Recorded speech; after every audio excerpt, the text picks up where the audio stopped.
Miraj Krishna Ghat railway पुलाचे आज उद्घाटन। मिरज येथील उड्डाण पुलावरून आजपासून वाहतूक सुरू। मिरजेत कृष्णाघाट रस्त्यावर सुमारे 36 कोटी रुपये खर्चाच्या नवीन रेल्वे उड्डाण पुलाची उभारणी पूर्ण झाली आहे। रविवार दिनांक 17 या पुलाचे उद्घाटन झाले आहे। मिरजेत कृष्णाघाट रस्त्यावर कोल्हापूर जिल्ह्यात जाणाऱ्या वाहनांची मोठी वर्दळ असल्याने रेल्वे गेटवर येणाऱ्या जाणाऱ्या वाहनांना त्रास सहन करत उभे राहावे लागत होते। त्यामुळे वाहतुकीची कोंडी होत होती। पावसाळ्यातही वाहन चालकांना त्रास होत होता।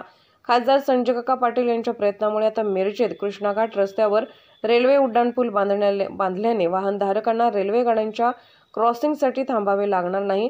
यामुळे रेल्वे वाहतुकीसोबत रस्ते वाहतूकही जलद होऊन रेल्वेसाठी वाहनांना खोळंबून राहावे लागणार नाही।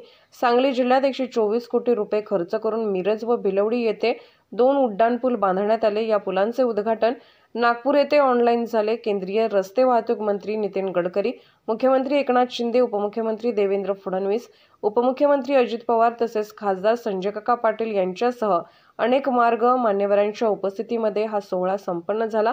मिरजेतील उड्डाणपूल हा मिरजेचे अभियंते चैतन्य कौलगुंड व वैभव कौलगुंड या 2 अभियंत्यांनी मिरजेतील आकर्षक असा पूल बांधला आहे।